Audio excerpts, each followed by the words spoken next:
Good morning, ladies. Thank you for joining us on this IAWA Critical Conversation Section 2. And I see that people are still trickling in. Let's give them another minute and we'll start shortly.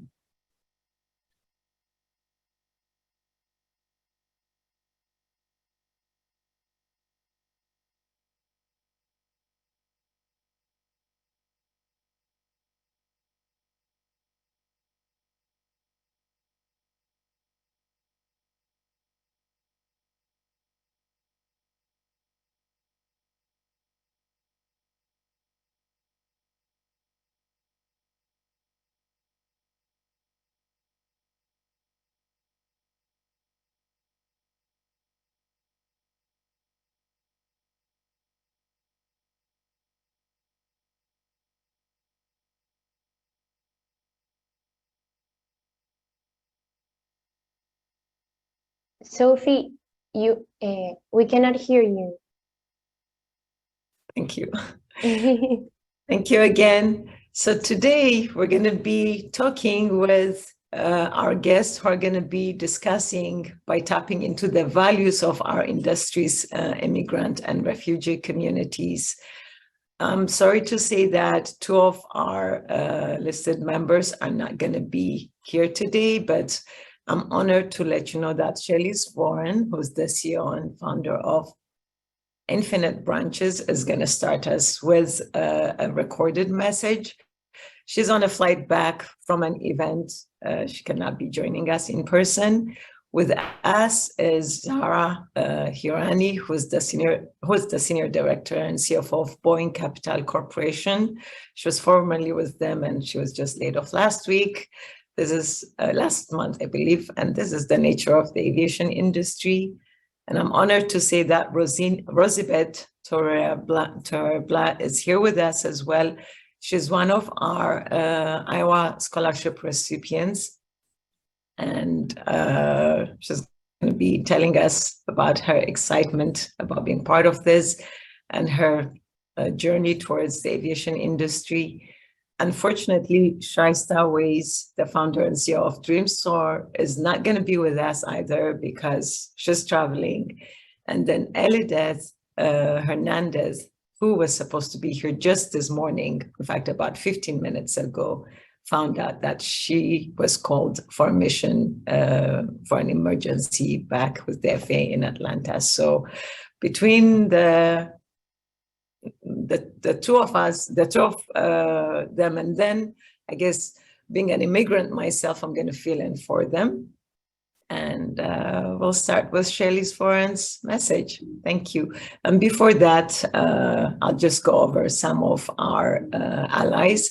I'd like to thank our 2023 IAWA allies for diamond members, platinum, gold, and silver members.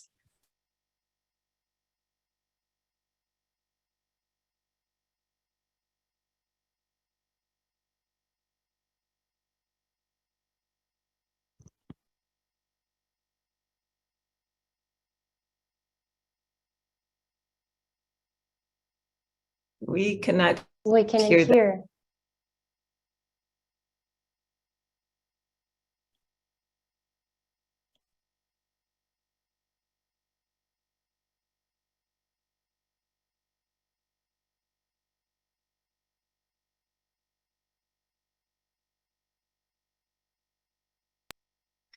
Katie, could you maybe just put the voice on because we can see her, but we cannot hear her? Welcome, everyone, to our second critical conversations for the advanced.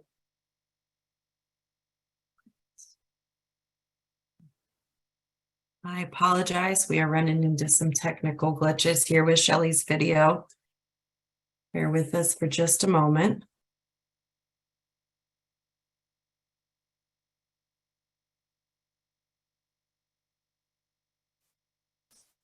The IAWA members, Karen Ellen.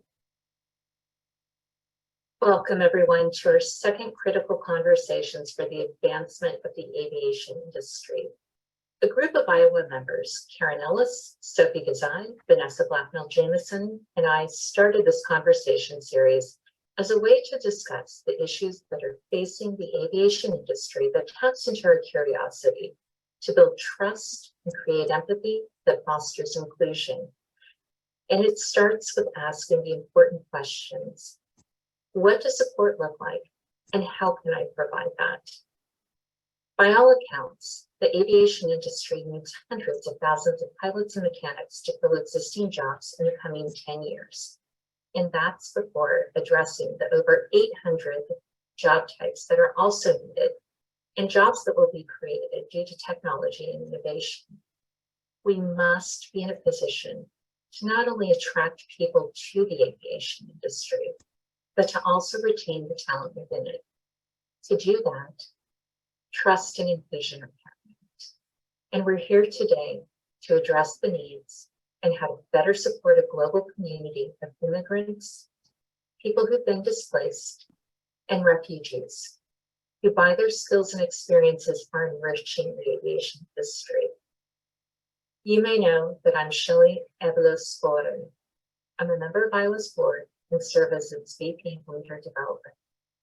Like many of you, I'm many things. I'm a mom, a partner, a daughter, a sister, a friend, a founder, a financier, a mentor, an advisor, a strategist, podcasters, a volunteer, a dog, a horse aficionado, an enophile, a foodie, and someone who promotes tapping into your curiosity. That's who I am.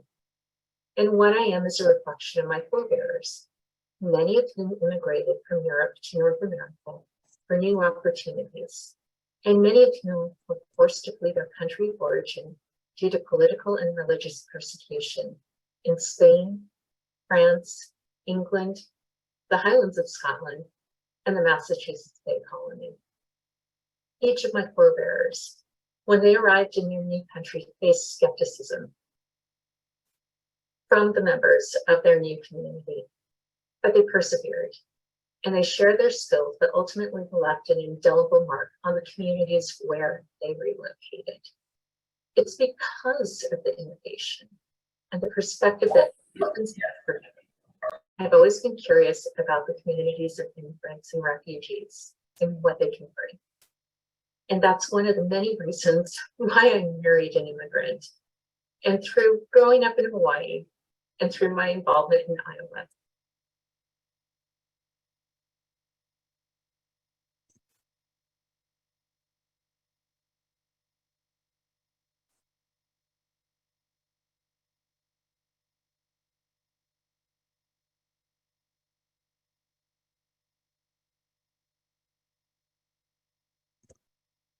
Yeah, Terry, you're going to bring it back, or? Yes, I apologize, everyone. I apologize for the technical glitches. Let's see if we can finish this out. And refugees and learn their stories that are impactful and powerful. These lived experiences must be shared so that we can all learn, grow, and empower each other to be our best, not only for our personal benefit, but for the benefit of our industry. I hope you stay curious with me during and beyond the next hour as Sophie Gazai leads you through this critical conversation.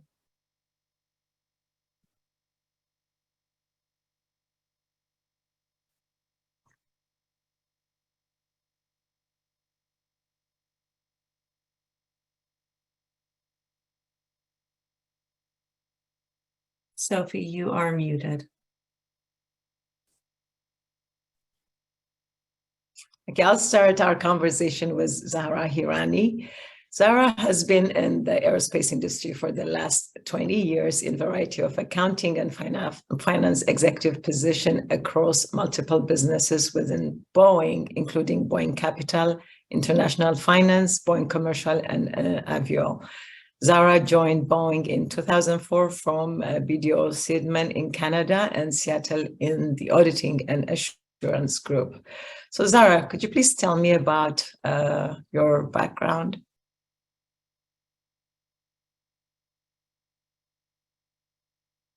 Hi, thanks, Sophie, and I'm really excited to be here with all of you today. I'm sure many of you have seen the movie The Last King of Scotland, and though much of that movie was fiction, parts of it were true. So I was born in Uganda, and my family and thousands of other Asians were exiled with what we could carry during the Idi Amin times. Idi Amin defended the expulsion by arguing that he was giving Uganda back to the ethnic Ugandans. And when we left, we were in refugee camps in the UK and then later moved to Canada. The Manpower and Immigration Minister, Bryce McCasey, had some welcoming words when we first arrived in Canada. You are following in the footsteps of Hungarians, Czechs, Tibetans, and others who have come to Canada after they were displaced as a result of turbulence in their world events. I am sure you will greatly enrich our cultural mosaic. And though I was very young when I arrived in Canada and don't remember much of that experience, I do know that all children's minds are like sponges, and I believe that this time shaped me to be the person I am and the leader I am, wanting to make order out of chaos and wanting to pay it forward based on all the great support that we received. Okay, so tell me about your experience in Canada. Okay, so really thankful for the opportunity to move to Canada. However, my growing up years in Canada were not easy. I faced a lot of racism and bullying all through high school. And I remember sitting on the gymnasium floor watching a movie where they talked about how high school years are the best years of your life. And I was like, you got to be kidding me. But I do have to give credit to my accounting teacher and my guidance counselor at the high school who had passion for their jobs and for helping students. They were the ones who saw my potential in math and accounting and helped me navigate my university applications and encouraged me to go to the University of Waterloo, and gave me an excellent opportunity to go through the accounting program, which is part of the mathematics faculty, that gave me experience in working in public accounting during my co-op work terms and then helped me pay for school. So I guess listeners, if you have the opportunity to sit with immigrant students and help encourage them or help them process their college applications, maybe when their family can't help them through it because they're unaware of the process, or you just might be a spark for them to see their potential or explore fields like aerospace where they may not have had exposure to see people like them in that working field. So people often feel threatened by things that they don't understand and have not experienced. And sometimes people are just forced to move given circumstances, or sometimes it's the quest looking for a better life for themselves and their children. So be curious and ask people their stories. Make many of the differences that seem scary will dissipate because we are more alike than we are different. So one of the things that I did when I was part of the international finance team was to celebrate my cultural holidays. So for example, Nowruz is our new year. So I shared information on the customs for that holiday. I brought in food and we sat together as a team and had lunch. This encouraged others on the team to share their holidays and their customs and their foods with the team. And it created that inclusive, belonging atmosphere or environment in the team by sharing a meal and talking about our customs. And so we learned the holidays were very different, yet there were so many shared values in those customs. And as I said before, we're more similar than we are different. Thanks, Wow. Sophie. Well said, Sarah. I'll go to Rosabeth now. Rosabeth is one of our young members of IAWA. Rosabeth is a second-year student from Venezuela pursuing her bachelor's in aviation management with flight at UTP in Panama. She moved to Panama in 2017 at age 14 with her mom and her brother due to the economic and political situation in her home country. So we talk about immigrants, mostly Canada, America, but now we see with Rosabeth being immigrant within Southern American region. Can you please tell us how it felt to be an immigrant there and what advantage and disadvantages you had. Of course. Well, hello, everyone. I'm really honored to be here and really happy to be a part of this conversation. And well, yeah, how you mentioned, I moved to Panama in 2017. So it was 6 years ago. Of course, I was lucky that here we also speak Spanish, so I didn't have to learn a new language. And that was kind of an advantage.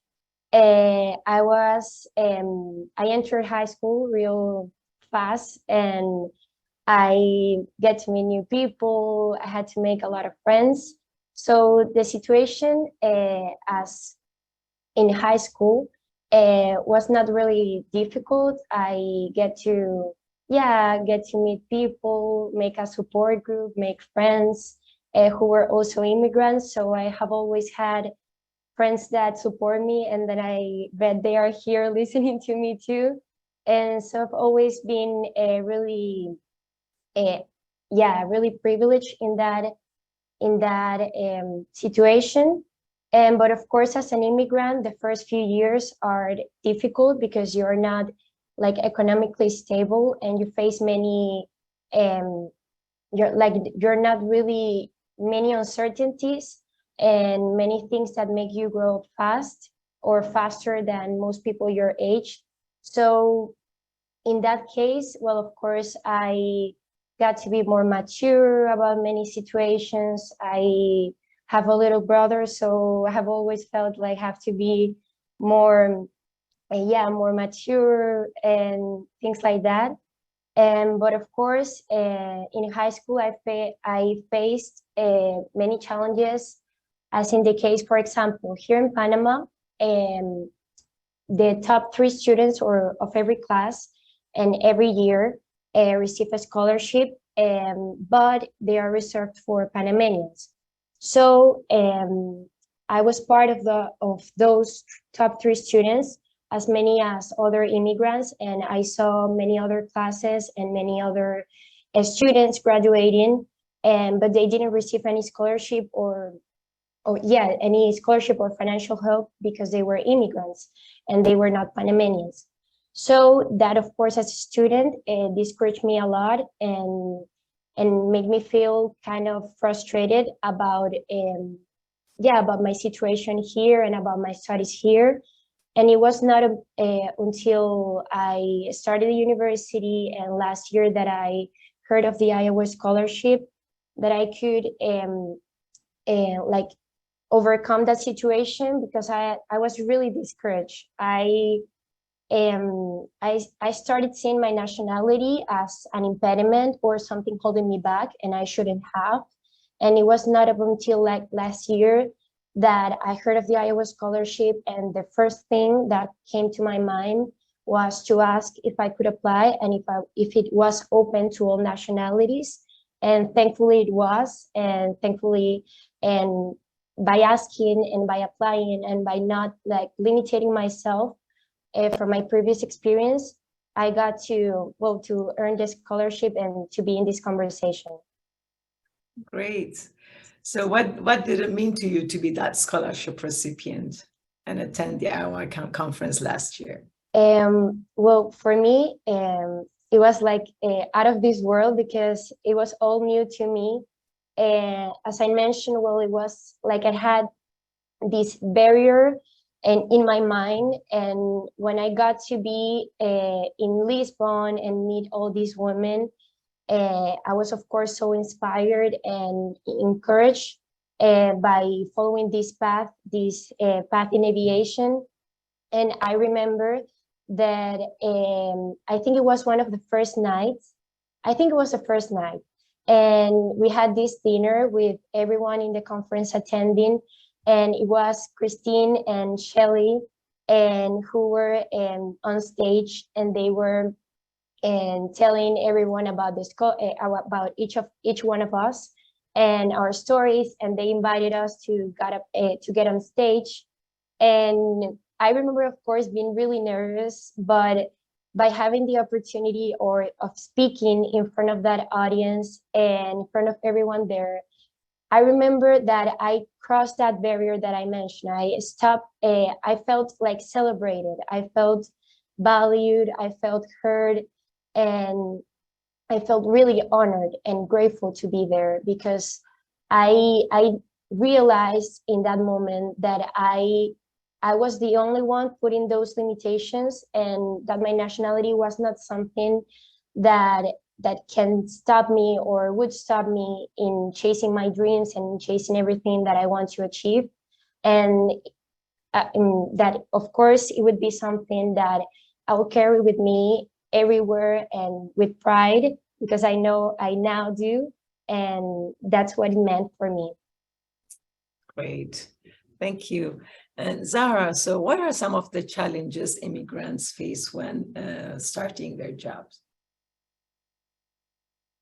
Yes, so I'll just start by saying a diverse workforce is a strategic benefit for any company.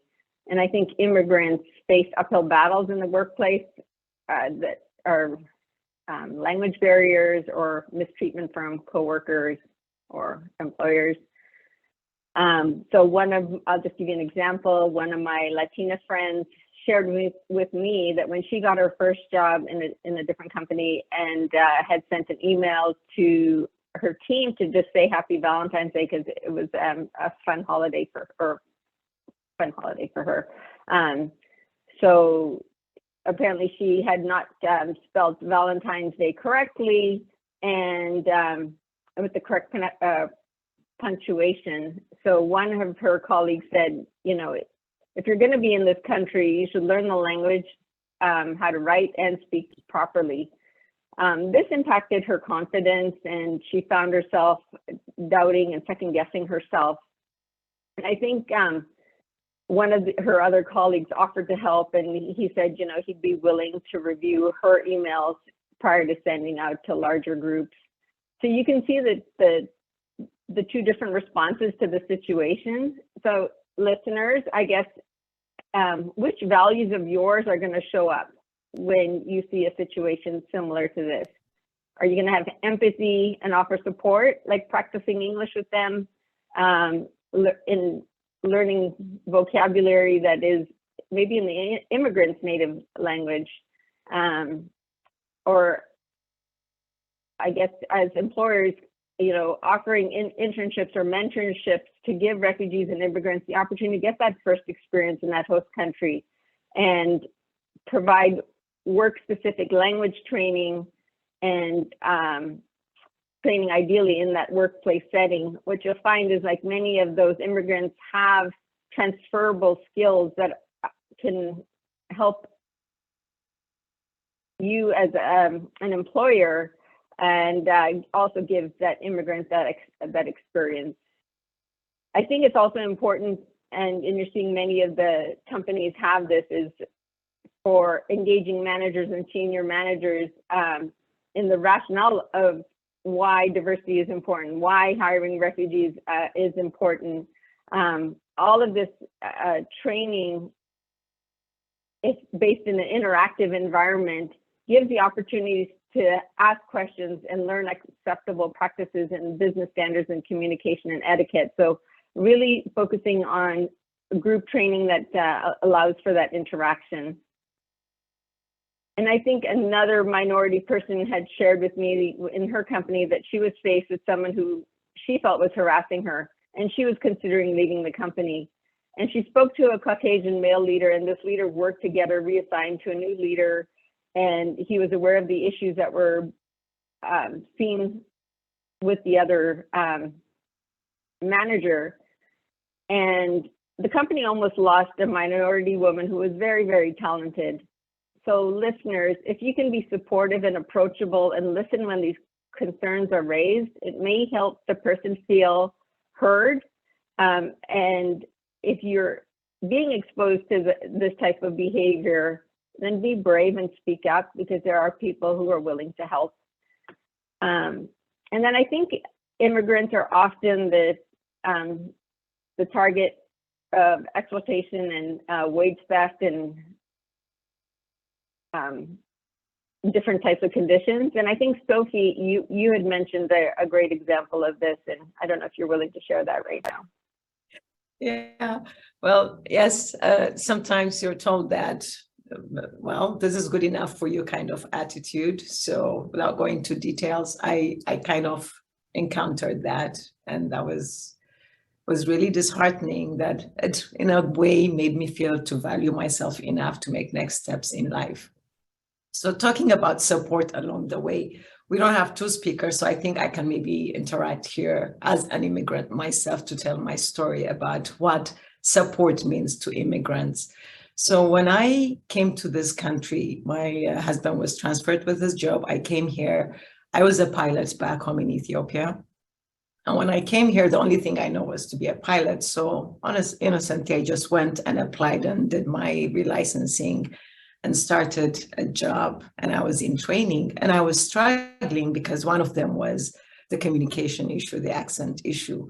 And I had this great Captain Elmer Barbie, I remember. He said, "You're a great pilot, but you have to assimilate to the way things are done here." And he volunteered his wife. She was a pilot as well. And I'm really honored to say that her name is Captain Sandra Hawkins.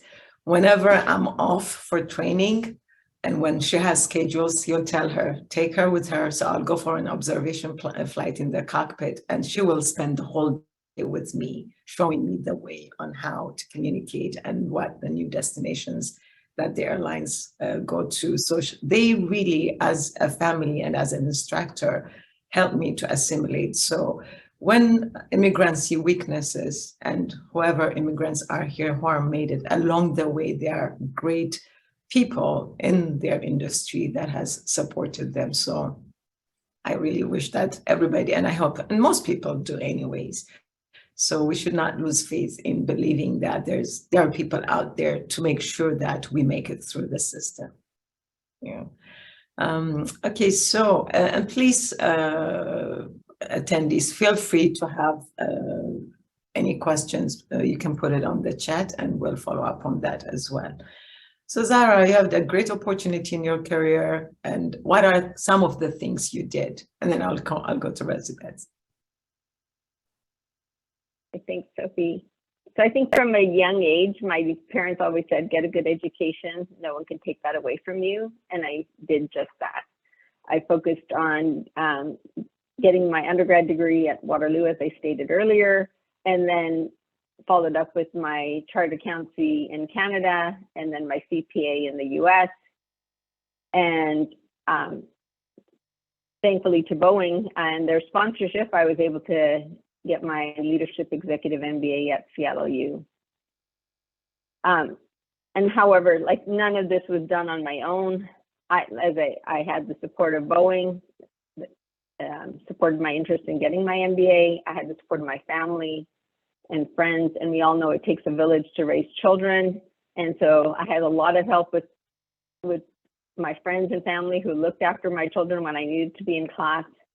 I had many formal and informal mentors who encouraged me when I was not as confident in myself or didn't think that next role was something that I could get to. They challenged me to do these roles. They supported me when I had questions and helped me navigate obstacles. I know there were folks who were supporting me when I wasn't even in the room, and they were advocating for me. So I was recently impacted, as Sophie said earlier, by restructuring at my last role at Boeing. And I'm so grateful for those of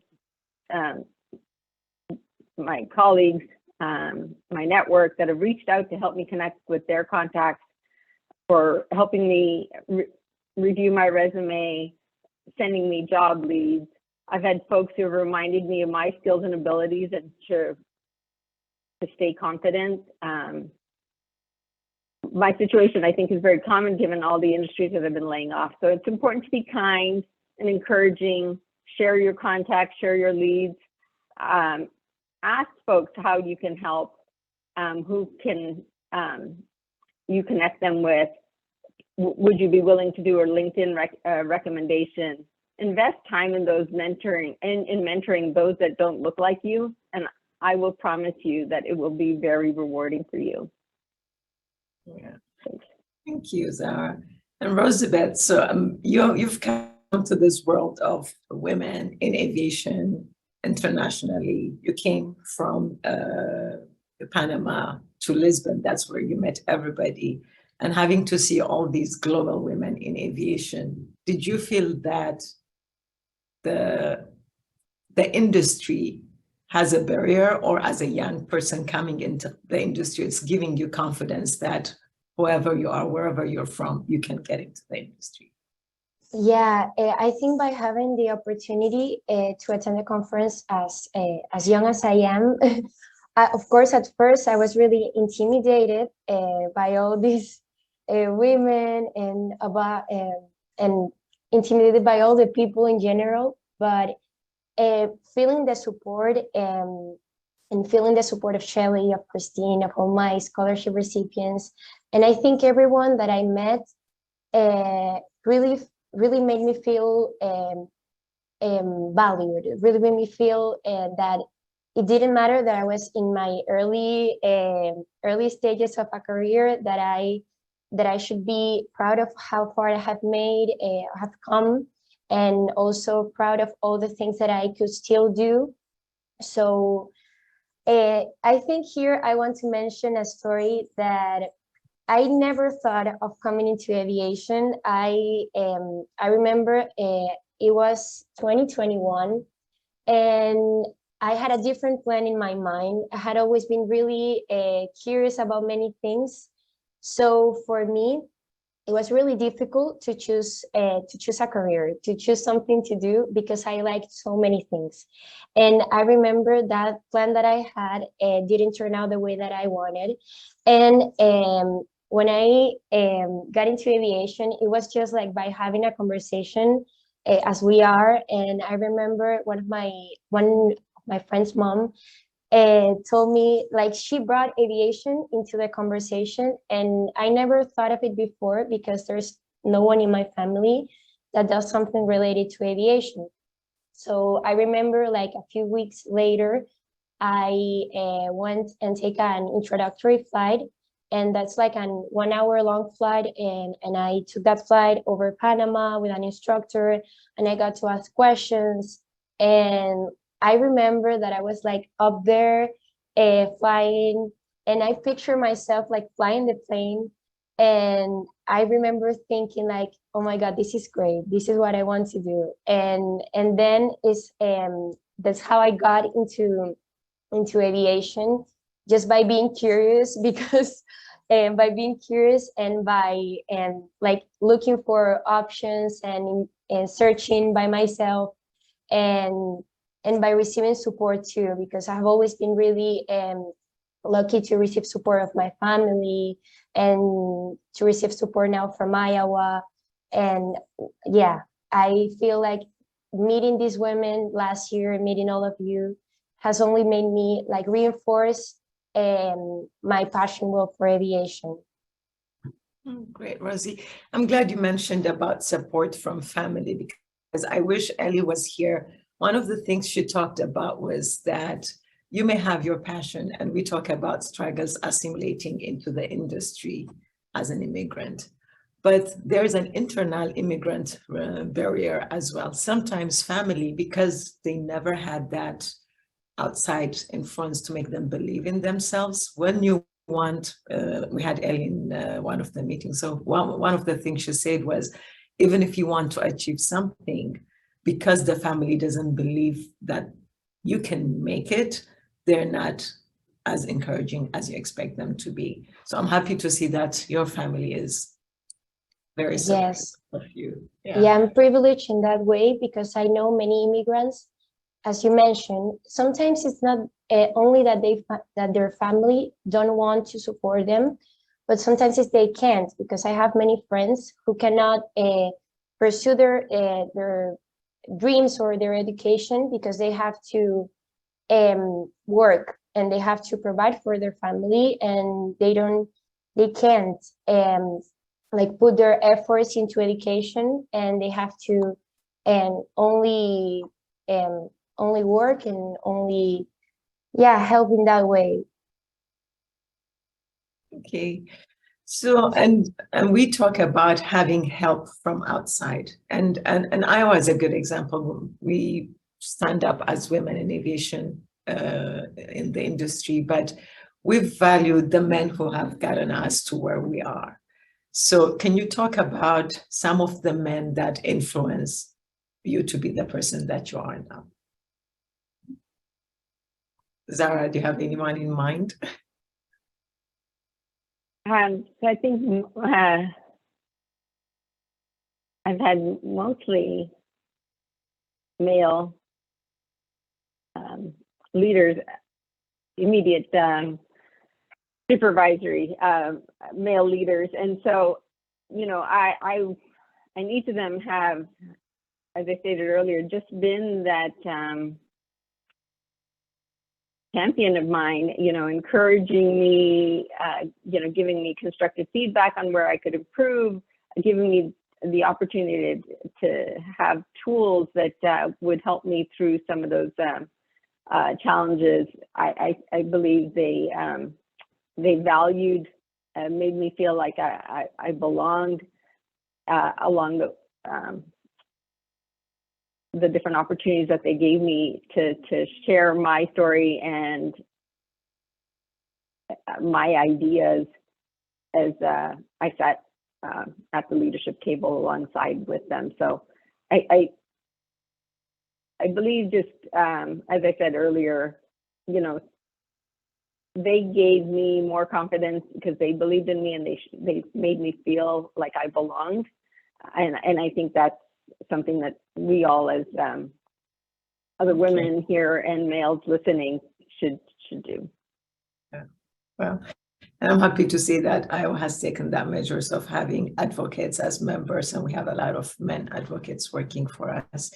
And as immigrants, is there any volunteer or mentorship that you do? Because what I feel is sometimes reaching out to your community where they see you, they can believe that they will be you, kind of thing. Do you have any involvement where you would go to reach out to your community to make them see you can make it in that industry, whether you're an immigrant or not? Because I believe that as first generation immigrants, we have that responsibility to go out to where the immigrants are and make them believe that there is this opportunity, and especially aviation now, it is a well sought after profession. But we have to, I feel like we have to go out and reach out to these students to where they are, be it in college, high school, middle school, elementary school, and show our faces and make them feel that they have a future because they can be us. How do you see that? Or have you been doing that? And maybe we should advocate on doing more of that.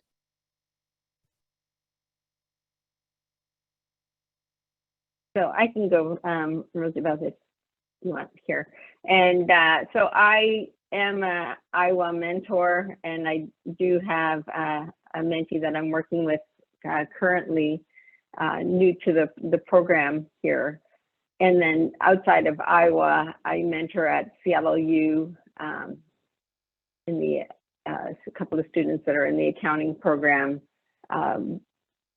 Both are, they were a match to me as part of a mentee mentor matching event, but both are minorities and navigating life in college, and being first generations to go to college. And then I'm also a board member at Seattle U, at Bellevue College Foundation, and through there I also mentor and support the scholarship committee and review, and then get to meet recipients of our scholarships, and just being able to share my story and encourage those students and learn about their challenges and offer any support I can have been really rewarding. And like you said earlier, or Sophie, is just maybe we should all just do a little bit more of that. Okay. And Rosabeth, what do you see? What would you prefer to have seen at a young age to have that exposure in aviation? You were lucky you had it over a conversation at a family gathering, but at a school level, what do you think should be done? Well, of course, I believe those mentorship programs are really important. I'm also part of the Iowa mentorship program, and I haven't really started yet, but I know it would be of great help. It would be of great help to help me gain more, I would say, more knowledge about how to be better at networking, for example, or things like that.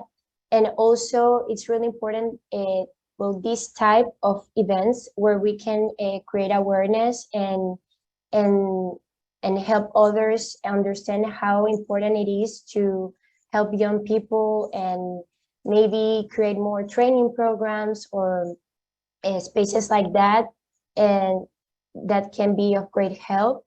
And of course, me as a student, I can help by, for example, I had a friend last year from Ecuador that she didn't apply because she had this same idea as me, as myself, and that she couldn't apply because it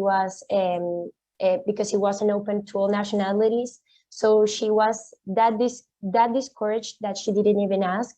So myself, I think I can help by, yeah, like sharing my experience and motivating other immigrants here in Panama to try to find opportunities and don't be afraid to ask questions, and to try to, yeah, to stay curious and don't limitate themselves by thinking they will get a no for an answer, because by not asking, they're only like closing the opportunity of receiving a yes.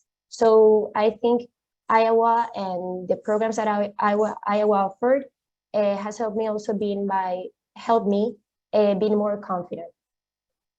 That's great. You know, here in where I live in the Washington area, we have the Aero Club of Washington, D.C., and they have this great program where what they do is have a schedule for a lunch at the different schools in the Washington, D.C. area. So you just bring them lunch, and over lunch break, they give you half an hour to 45 minutes. You just talk to them about aviation, and I have the privilege of doing this in these places. And what you see is, like, for example, in DC, where I go, it's a predominantly African-American school. So you say, especially for the women, to see a Black person, they would believe it. But there are a lot of immigrants that would be shocked to know that not only am I Black, not only am I female, but I'm an immigrant as well. And they said they've never seen anyone who just came to this country and made it in aviation like this. So putting our faces to these places, identifying where they are and reaching out, and just over half an hour of lunch, reach or break, whatever it is, I think it would be great if we do that and make them feel that there is this big embracing community and industry. It would be great if we could all do that.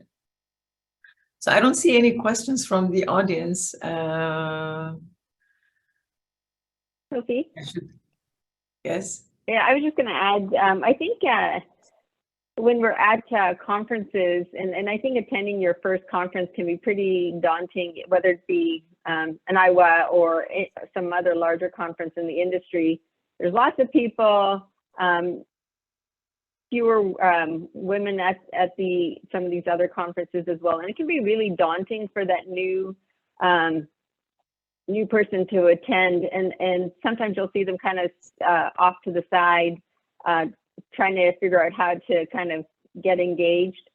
And so if you kind of see that as a listener and now attending a conference, you know, find a way to interact with that individual or group of individuals that might be standing off to the side and unsure, and include them, like welcome them, introduce them to others, ask questions of, you know, their experiences and why they're attending, and really open up the doors for those individuals. I think would be another idea that would help new folks to the industry. Okay. Well, I mean, I think we're trying to fill up an hour that was supposed to be for 4 people. We're trying our best. I'd really appreciate it if you have any questions. If not, I guess, do you have any Closing remarks you want to make, Rosie, and then I'll go to Zahara.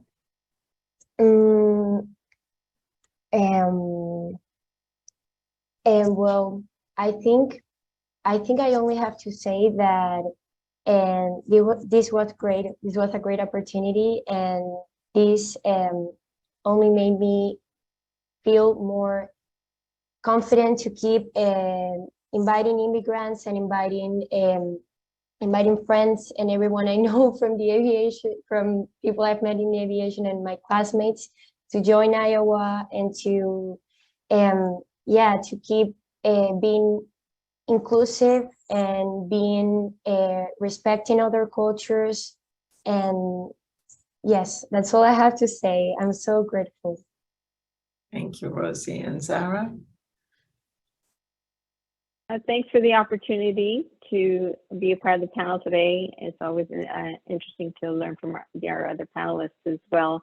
I know Shaista can be here with us today, and you know, one of the things that I just remember of her is like, women like Shaista break records, right? And so I would just encourage all of us to continue to elevate the women in the industry. You know, there's so much potential here, and so just thanks for the opportunity, and look forward to continuing support.